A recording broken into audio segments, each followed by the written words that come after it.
नाज़रीन, रतोदेरो वेझो tractor trolley ऐं चिचकी विच में टक्कर के नतीजे में मास्तरियाणी फौत थी वई आहे। वधीक तफ़सील मालूम कंदा मेहरान टीवी जे रिपोर्टर यूनुस सूमरो खां। जी यूनुस, कहिड़ा तफ़सील आहिनि?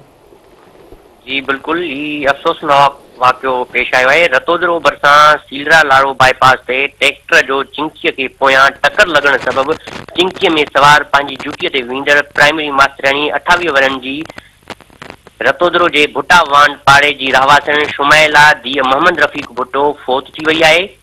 फौती औरत जो लाश तालका अस्पताल रतोदरो आंदो वियो, जितां ज़रूरी कार्रवाई बैदि लाश वासन हवाले कयो वियो आहे।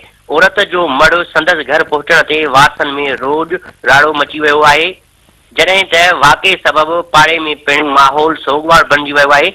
उन हवाले सां फौत थी वियल मास्तरियाणीअ जे भाउ मोहम्मद कामिल भुट्टो जो चवणु हुयो त मुंहिंजी भेण ॻोठु थंगो बोज़दार जे स्कूल में मास्तरियाणी हुई, जेका सुबुह जो चिंकीअ ते पंहिंजी ड्यूटीअ ते वञी रही हुई त ट्रैक्टर चिंकीअ खे पोयां टक्कर हयूं, जंहिं जे नतीजे में मुंहिंजी भेण फौत थी वई आहे, जॾहिं त ट्रैक्टर ड्राइवर ट्रैक्टर छॾे फरार थी वियो आहे। पुलिस ट्रैक्टर पंहिंजे तहवील में वरितो आहे। जी यूनुस, तव्हांजी महिरबानी।